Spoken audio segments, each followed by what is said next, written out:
Bonjour, bienvenue sur Ciné Sensei, c'est Mehdi, voici les blockbusters de l'été, nouvel épisode. Aujourd'hui on va avoir une sélection de deux séries d'animation, deux séries, et live et deux films tout simplement. Live c'est parti, être passionné cette fan. Générique.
Donc, il y a quelques années, il y a eu un dessin animé de Disney qui s'appelle Big Hero 6 qui est sorti, qui jouait le rôle d'un espèce de jeune adolescent qui a rencontré un robot médical et décidé de devenir un super-héros. Et du coup, ils ont fait une série d'animation une première fois, et là, ils ont fait une nouvelle série d'animation qui s'appelle Baymax, qui est disponible depuis peu sur Disney+, créé par Don Hall. Les doubleurs sont Scott Azit, Maya Rudolph et Ryan Potter. Donc l'histoire, c'est simple, c'est les aventures de Baymax, le gentil robot infirmier à San Francisco, parce que c'est un mélange entre Tokyo et San Francisco, vous l'avez remarqué. Et du coup, c'est la première saison, elle est composée de 6 épisodes, mais c'est des courts-métrages de 10 minutes à peu près. Donc c'est très rapide, c'est plutôt sympa, c'est plutôt fun. C'est assez drôle, un peu décalé, et franchement, c'est plutôt rafraîchissant pour les petits de nos jours. Et ça fait une petite série à regarder sur Disney+. Voilà. On passe au sujet. Deuxième série d'animation et pas des moindres, c'est sur Netflix cette fois, c'est Pacific Rim The Black. Donc tu as connu peut-être les films qui sont sortis, le premier en 2013 par Guillermo del Toro, et il y a eu une suite récemment qui était avec John Bogoya et Scott Eastwood, je crois, un truc comme ça. Voilà, qui s'appelait Uprising, je crois, et du coup qui n'avait pas marché au cinéma, qui avait s'était ramassé clairement. Et du coup Netflix ont racheté les droits de Pacific Rim et maintenant en font une série d'animation en 3D, science-fiction le genre, la création c'est Greg Johnson et Greg Kelly, la réalisation c'est Hiroyuki Hayashi, Kim Jae-hong, donc la production c'est Jack Young, Ken Duer, Bill Hillmuller, et la musique c'est Brandon Campbell. Voilà, pays d'origine bien sûr ça a été fait au Japon, hein. À la chaîne de Netflix il y a 2 saisons, 14 épisodes qui durent entre 20 et 29 minutes. Donc Pacific Rim The Black est une série d'animation 3D américaine en 14 épisodes de 20 à 29 minutes, créée par Greg Johnson et Greg Kyle, diffusée depuis le 4 mars 2021 via le service de streaming Netflix. La production a commencé en 2018 sur Netflix, annonce une adaptation animée basée sur les films Pacific Rim et Pacific Rim Uprising, dont la sortie est originellement prévue pour 2020. Durant l'événement virtuel Anime Festival en octobre 2020, le titre Pacific Rim The Black est dévoilé à la sortie et repoussé en 2021, et une seconde saison est également disponible depuis le mois d'avril 2022 sur Netflix. La série produit compagnie américaine Legendary Entertainment et animée par les studios japonais Polygon Pictures. Greg Johnson et Greg Kyle sont engagés en tant que showrunner, Brandon Campbell comme compositeur. La série est réalisée par Hiroyuki Hayashi. Jae-hong Kim est mise en ligne sur Netflix le 4 mars 2021. La deuxième et dernière saison est disponible sur Netflix depuis le 19 avril 2022 et le 14 juin 2022. et vous avez l'intégrale de la série tout simplement. Donc ce qu'on peut dire de cette série, c'est que bon, bah, les films, le premier était pas mal du tout, c'était des robots géants qui affrontaient des kaiju, du coup c'était plutôt cool, c'était un mix entre de l'animation japonaise et des robots méca américaines typiques. Et du coup le premier, moi j'avais adoré le premier avec Pacific Rim. Guillermo del Toro, il avait trouvé le cocktail qu'il fallait. Le 2 je l'ai moins apprécié, je l'ai trouvé sans plus quoi, pas très intéressant. En sachant que la série Pacific Rim The Black, je l'avais pas regardé dès la première saison, je l'ai regardé que là récemment, parce que j'avais pas mal de choses à regarder forcément. Et du coup là, après les 2 saisons que j'ai regardées, c'était mieux fait que le deuxième film. L'histoire est pas mal, le robot toujours aussi stylé, les combats sont stylés, les monstres sont stylés, donc franchement c'est une très bonne série. Peut-être il y aura une continuité sur l'animation, allez savoir, non pas Pacific Rim The Black, parce que la série est terminée pour l'instant, mais peut-être un spin-off ou une série live, ce serait hyper cool. Voilà, on passe aux séries. Notre première série de cette nouvel épisode des blockbusters de l'été, donc c'est Man vs Bee, donc c'est Rowan Atkinson, pour ceux qui ne connaissent pas, c'est Monsieur Mr Bean ou Johnny English comme tu préfères. Signe une série plein de piquants et ne va certainement pas avoir le bourdon lors de son visionnement. Du coup, la nouvelle série de Rowan Atkinson, Man vs Bee ou Seul face à l'abeille, en français, c'est un concentré de dérision et d'absurdité, fidèle à son humour si singulier et atypique, souligné par des célèbres mimiques de Mr Bean, devient aujourd'hui Mr Bean dans cette nouvelle comédie à découvrir dès aujourd'hui sur Netflix. Le titre pourrait évoquer celui d'un documentaire animalier, mais ne vous y prenez pas. Le déroulé n'a rien de pédagogique ni instructif, quoique l'abeille fasse partie des protagonistes. Difficile pour elle de voler la vedette à celui qui a su faire rire le monde entier, Rowan Atkinson. S'il a retiré le costume tweed et la cravate rouge, la malchance semble quant à elle toujours lui coller à la peau, et pour cause, Trevor, qu'il interprète dans cette nouvelle mini-série, n'est autre que la relève moderne de Mr Bean, gardien au sein d'une somptueuse résidence qui recèle des précieuses œuvres d'art et d'objets de collection. Ce père de famille maladresse bien inné se retrouve confronté à une abeille obstinée. Bien décidé à s'en débarrasser, Trevor s'engage alors dans un combat acharné et non pas sans conséquences. Directement inspiré d'un sketch de Mr Bean dans lequel celui-ci se retrouve importuné par une abeille lors d'un pique-nique savement préparé, Man vs Bee promet autant de péripéties, de mésaventures rocambolesques. Portée par un comique de situation que Rowan Atkinson maîtrise à la perfection, la série témoigne du génie humoriste anglais qui n'a pas pris une ride. Si les dialogues y sont restreints, les rires des téléspectateurs ne vont eux certainement pas se être limités. Donc j'avoue que je suis un gros fan de Mr Bean comme pas mal de monde, hein. J'ai vu taper des barres plusieurs fois avec ce mec qui est complètement perché. Les Johnny English étaient plutôt bons au cinéma, il y a eu des Mr Bean au cinéma aussi, c'était pas mal. Donc du coup de le retrouver dans une série complètement déjantée, Man vs Bee, tu sais que forcément tu vas taper des barres de rire, et franchement du début du premier épisode au dernier épisode, c'est des barres de rire du début à la fin. Franchement c'est tellement génial que j'en redemande une saison 2 franchement. Mr Bean est toujours au top, il fait toujours autant délirer et je vous la conseille fortement. Deuxième série qui est sur Amazon Prime Video que j'ai regardé, n'est pas terminée, presque. Il reste 2 épisodes. C'est la série télévisée The Terminal List. La liste terminale tout simplement. C'est un thriller action, création c'est David Di Les acteurs principaux sont Chris Pratt que tu connais dans Les Gardiens de la Galaxie et Jurassic World, Taylor Kitsch, Constance Wu, et tu as aussi Jay Courtney, voilà. Excusez-moi, j'ai écorché son nom, voilà, il est dedans. Musique c'est Ruth Barrett, États-Unis, chaîne d'origine Prime Video. Donc il n'y a qu'une seule saison, il y a 8 épisodes. En général les épisodes durent presque 1 heure en général. Du coup la série est disponible depuis le 1er juillet 2022. Alors Terminal List ou la liste terminale est une série télévisée américaine basée sur le roman du même nom écrit par Jack Carr, développé par David Di. Elle est diffusée pour la première fois dans le monde entier sur Prime Video à partir du 1er juillet 2022. Donc l'histoire est simple, c'est le lieutenant commandant des Navy Seals James Reese, de retour chez lui auprès de sa famille après avoir survécu à une mission secrète au cours de laquelle les autres membres de son équipe a été tués dans une embuscade, souffrant du stress post-traumatique et ayant des souvenirs flous. Concernant l'attaque, donc il se sent coupable, Reese découvre qu'une puissante organisation secrète veut s'en prendre à lui, le mettant en danger, ainsi que ses proches, l'obligeant à riposter. Du coup, c'est une série que Chris Pratt a produit. Franchement, elle aurait pu être pas mal. Le premier épisode est plutôt pas mal, plutôt bien réussi. Ça donne pas mal de belles scènes d'action. Et après, en fait, c'est dommage parce que après, ça ressemble beaucoup trop à la série The Punisher, que maintenant est disponible sur Disney+. Où c'est un mec qui a une liste et que le mec qui tue sur la liste, chaque épisode, c'est un mec qui tue sur la liste. Et donc je trouve ça un peu dommage parce que c'est une série qui avait peut-être du potentiel, qui a peut-être été mal exploitée. Chris Pratt, du coup, c'est intéressant de le voir dans ce genre de rôle parce que c'est vrai qu'on n'est pas habitué à le voir. On a l'habitude de le voir dans des films comme Star-Lord où il fait le con et Jurassic World où il est un peu plus sérieux mais il arrive à un moment où il fait toujours le con. Là dans la série il est hyper sombre, hyper noir, hyper dark comme on dit, plus centré action, il a pris de la masse musculaire. Du coup voilà, on voit qu'il s'est préparé pour le rôle, il n'y a pas de souci là-dessus.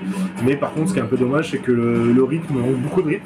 Et comme j'ai dit maintenant on ressemble beaucoup trop à du Punisher. Et malheureusement ce genre de films, ce genre de série ça a déjà été fait. Même si on peut noter la participation de Jake Courtney qui est hyper impressionnant dans la série, tu l'as peut-être déjà vu dans Terminator et le film The Suicide Squad où il jouait Captain Boomerang. Voilà, ça aurait pu être pas mal, mais bon, je trouve que malheureusement c'est un peu du réchauffé qu'on a déjà vu. Ça a pu être mieux. Bon après ça peut être regardable, il n'y a pas de souci, tu peux la regarder si t'as pas grand chose à regarder en ce moment, comme c'est l'été. Mais bon, ça ne sera pas une série qui restera dans les annales comme on dit. Voilà, tu passeras vite à autre chose. Mais bon, ça peut être pas mal à regarder. On passe au film. Donc le premier film que nous avons regardé cette semaine, c'est le film sur la vie de Elvis Presley. C'est un film qui est un biopic qui reprend la vie de Elvis Presley à ses débuts jusqu'à malheureusement sa mort. Du coup la réalisation c'est Baz Luhrmann, Sam Baumel. Le scénario c'est Baz Luhrmann et Greg Pierce, Jeremy Donner. Musique c'est Elliott Wheeler. Les acteurs principaux sont Austin Butler qui joue le rôle de Elvis Presley et l'acteur principal Tom Hanks tout simplement qui joue le rôle du général, le colonel Parker qui va en fait lancer la carrière de Elvis Presley tout simplement. La société de production c'est Bassmark Films, The Jackal Group, c'est un drame biographique. La durée est de 159 minutes et il est sorti là en 2022. Donc Elvis est un film australo-américain, coécrit et coproduit réalisé par Baz Luhrmann, sorti en 2022. Il s'agit d'un film biographique sur la vie d'Elvis Presley, qui aborde principalement ses rapports complexes avec son impresario, le colonel Parker. Il est présenté en avant-première hors compétition du Festival de Cannes en mai 2022, avant sa sortie en salle le mois suivant. Du coup, en 1997 à Las Vegas, le colonel Tom Parker, sur son lit de mort, raconte comment il a façonné la carrière d'Elvis Presley. Ce flambeur se défend d'être le responsable de la mort de l'artiste et de l'avoir utilisé. L'impresario raconte ensuite comment il a fait la connaissance de celui qu'on surnommait le plus tard le King, donc le titre Ciné King, aujourd'hui cette semaine. Le colonel entend parler de lui en 1955. À cette époque, Elvis devient signé chez Sun Records avec Sam Phillips. Il enregistre quelques disques et commence à passer en radio. De son côté, Parker est le directeur d'un cirque ambulant avec en vedette le chanteur country Hank Snow. Elvis, côté Parker et Elvis va peu à peu être intégré à la tournée du cirque au grand désespoir de Hank Snow qui n'apprécie pas le style du jeune homme de se déhancher suggestif alors que les jeunes filles sont très admiratifs de Elvis. Hank Snow n'est pas son seul détracteur, plusieurs médias et hommes politiques dont le sénateur James Eastland tentent de faire interdire ses concerts et ses passages en radio. Donc le colonel Parker revient également sur l'enfance d'Elvis, notamment à Tupelo, dans le Mississippi, dans un quartier majoritairement afro-américain, où il découvre notamment la religion, le gospel. Après la tournée ambulante, Parker est persuadé que Elvis pourrait qu'il devienne son impresario. L'ascension du jeune homme est fulgurante, il gagne beaucoup d'argent et acquiert en 1957 la somptueuse demeure de Graceland à Memphis, mais cet immense succès est entaché notamment par des hommes politiques qui voient d'un mauvais œil sur les liens et les artistes noirs comme B.B. King. Toute cette agitation aura des graves répercussions sur la famille de Presley.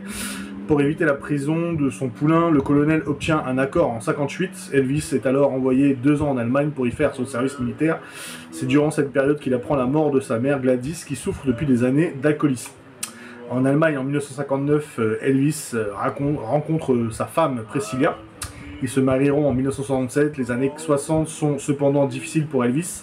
Sa carrière cinématographique stagne et il voit les grands leaders américains se faire assassiner, John F. Kennedy, Robert F. Kennedy et notamment Martin Luther King qui est tué dans sa ville de Memphis. Elvis craint pour sa sécurité et sa famille, notamment depuis la naissance de sa fille Liz Marie qui va devenir après par la suite la femme de Michael Jackson, tout simplement. Voilà, juste ça. Sa carrière va ensuite connaître un ralentissement notamment avec l'émergence de nouveaux groupes comme The Beatles. Le colonel va alors tenter de relancer sa carrière. Elvis, quant à lui, veut revenir à son style dès ce début. Les deux hommes ont alors de nombreux désaccords et le colonel va alors signer un accord financier très avantageux, surtout pour lui, pour des concerts exclusifs durant des années à l'hôtel international de Las Vegas, Elvis va devoir s'y produire soir après soir pendant 5 ans. Cela assure au colonel effacement sa dette de jeu. Elvis doit alors être chaque soir sur scène, coûte que coûte. Le chanteur a depuis quelque temps sombré dans l'addiction et son mariage bat de l'aile. Et le chanteur a quelque temps sombré dans l'addiction, son mariage bat de l'aile et se sépare en 72. Il divorce. L'année suivante, la santé du physique du King se dégrade. Il continue cependant à se monter sur scène et d'assurer ses spectacles pour l'hôtel. Il décède finalement le 16 août 1977 d'une crise cardiaque à l'âge de 42 ans. Avant sa mort, Elvis a également dit à Priscilla que personne ne se souviendra de lui après son départ lors d'un dernier spectacle. Elvis, bouffi et pâle, interprète avec puissance au piano la chanson Unchained Melody. En 1997, le colonel Parker meurt vieux, pauvre, seul, et dans sa chambre d'hôpital, et ruiné. Donc voilà, donc, moi personnellement je connaissais pas du tout l'histoire de Elvis Presley, on va pas se mentir, à part certaines chansons que tout le monde connaît bien sûr, Suspicion Mind, qui s'appelle Hot Dog, Blue Suede Shoes, Blue Christmas, et t'en as dû entendre aussi plein, Burning Love, enfin bref, il y en a plein de chansons que je connaissais de Elvis Presley, on va pas se mentir, j'aimais bien son style, et je connaissais pas l'artiste, hein, on va pas se mentir, je savais que c'était un chanteur dans les années 60, je sais pas quoi, qui avait cartonné, et d'ailleurs qui était une big star, qui s'appelait le King, tu vois, mais pas plus que ça. Et le fait de voir un biopic m'a intrigué, j'avais envie de connaître un peu sa vraie vie, savoir par quoi il a commencé, par quoi il est passé. C'est vrai que c'est intéressant parce que savoir en fait tout ce qui s'est passé dans sa vie, on croit que le mec il était au sommet avec énormément d'argent, la vie était belle, mais finalement on se rend compte qu'elle n'était pas si belle que ça. Il y a toujours des parasites qui pourrissent un peu sa vie. Du coup lui c'était le colonel Parker qui a un peu profité de lui, mais bon après c'était mutuel parce que lui aussi il a profité du colonel, donc voilà c'était mutuel, mais bon au final c'est le colonel Parker qui l'a escroqué à la fin. D'ailleurs il a payé, hein, ça a été au tribunal et tout, il a gagné, sa fille Priscilla elle a gagné le procès, comme quoi le contrat qu'ils avaient passé à Las Vegas c'était pas légal, et du coup voilà malheureusement le pauvre Elvis sur sa fin de carrière et sa fin de vie était devenu gros, il a été alcoolique, prenait de la drogue, enfin il est devenu parano, voilà c'était vraiment malheureux et très très grave, donc la vie de Elvis Presley était vraiment triste. Et du coup, en ce qui concerne le film, je m'attendais pas du tout à que le film soit centré sur le colonel Parker. Quand tu regardes un film sur Elvis, tu penses que ça va être Elvis la star, mais non, pas du tout. C'est Tom Hanks qui a été mis en avant. Je trouve ça intéressant comme point de vue, parce que finalement, ça donne un autre point de vue de l'histoire de Elvis pour ceux qui connaissent. Et ceux qui connaissent pas comme nous, ça nous permet de découvrir la star Elvis. L'acteur qu'ils ont choisi, le jeune acteur qui prend la lourde tâche de jouer le rôle du jeune Elvis Presley, le vieux Elvis Presley, est énorme. Ce que j'ai apprécié dans ce film là, qui est le préféré de la semaine, hein, je vais vous dire pourquoi, c'est que à la fin du film qui dure très longtemps, et même pendant qu'on s'est regardé, on s'est dit un jour est-ce qu'il va terminer, mais bon après c'est un film biopic, c'est normal, hein, c'est quasiment un documentaire. Ils ont mis à la fin des images du vrai Elvis et du jeune Elvis ensemble côte à côte, et c'est vrai que l'acteur a fait un super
suivant.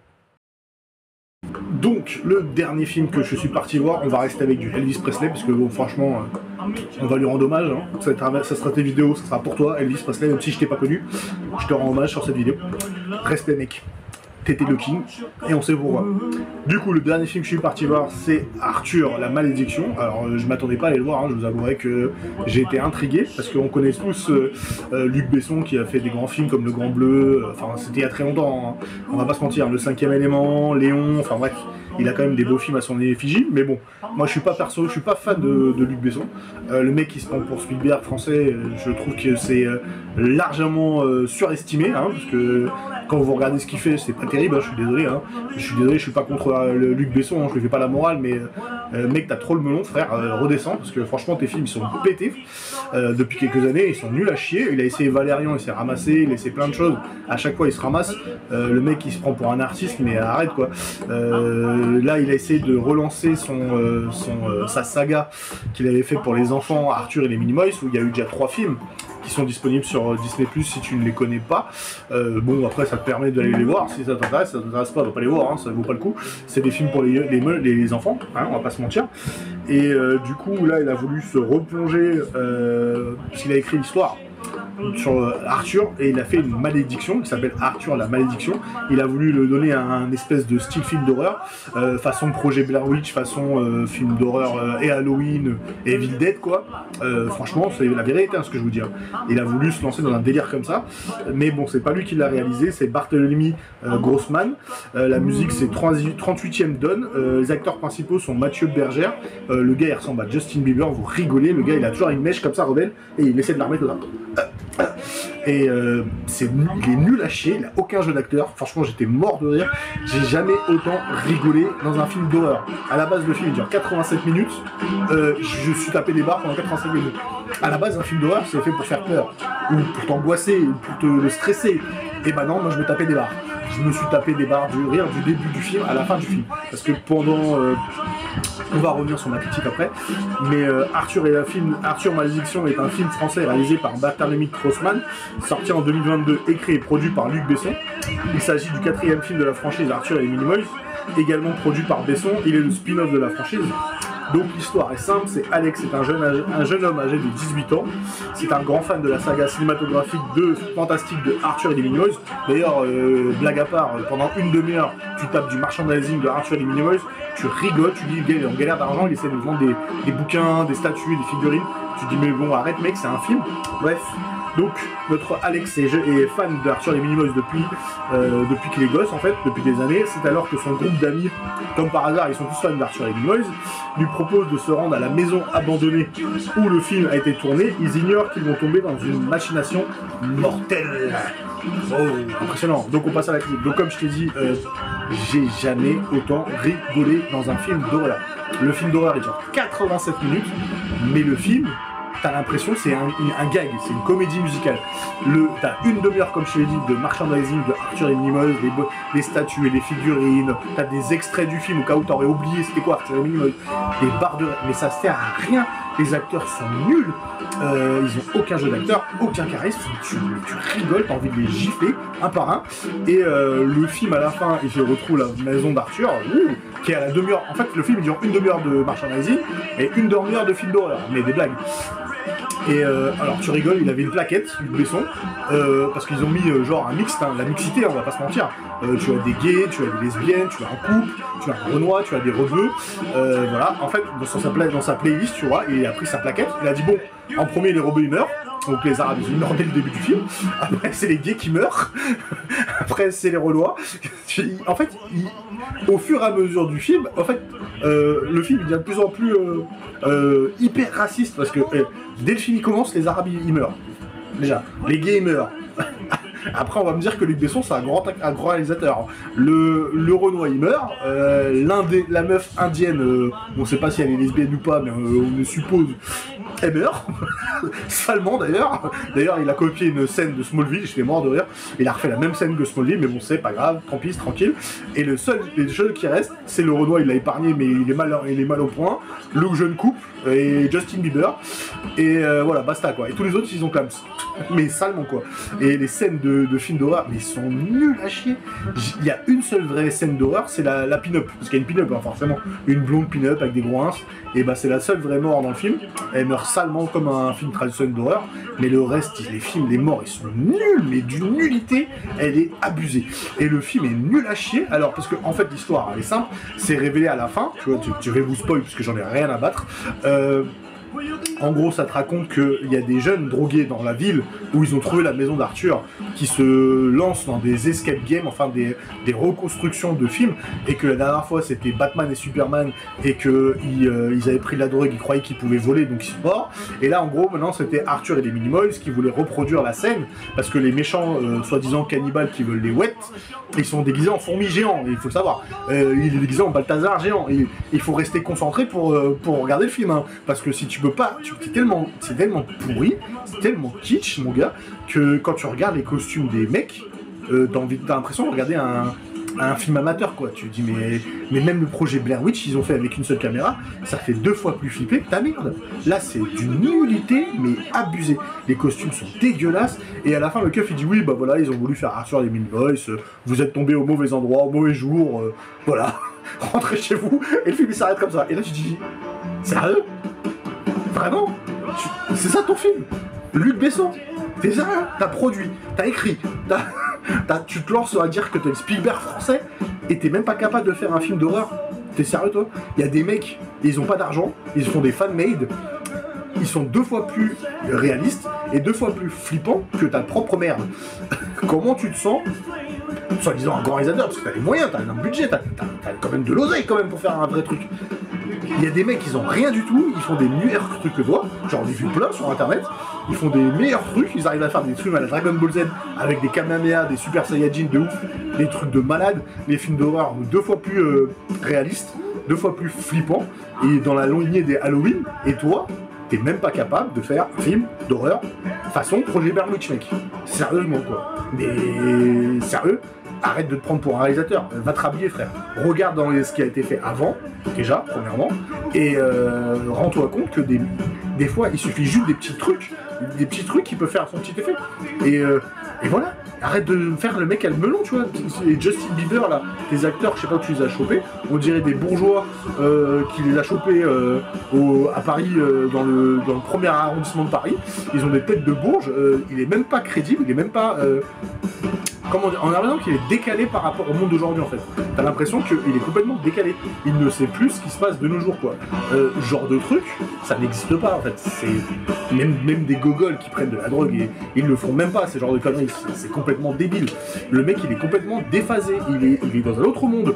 Et franchement, j'ai vu Thor qui était vachement perché. Ça j'en parlerai bientôt dans la vidéo où on parlera de Thor. Mais même Thor, le dernier, il est plus réaliste, il est même plus drôle que ta merde, c'en est même ridicule. Et c'est là qu'on comprend pourquoi les films français, ils sont ris, on nous prend pas au sérieux. Bah, quand tu regardes ça, bah, je comprends très bien pourquoi on nous prend pas au sérieux. Franchement, retourne à l'école et va apprendre à faire des films quoi. Sérieusement, le film est merdique.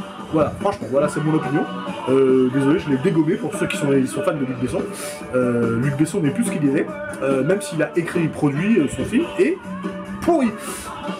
Et du coup, dans ma sélection favorite des films, donc la série d'animation que j'ai préférée c'est Pacific Rim The Black, qui est génialissime, Baymax c'est sympa. La série que j'ai préférée c'est Man vs the Bee avec Mr Bean. Et le film que j'ai préféré, j'ai préféré le biopic sur la vie d'Elvis, qui on rend hommage aujourd'hui dans cette vidéo. Et sinon, c'est tout, on se retrouve bientôt pour une prochaine vidéo. Alors garde le fan spirit en toi, être passionné, c'est très bientôt. Et ciao. Et surtout pas, mets le pouce bleu si t'as aimé cette vidéo.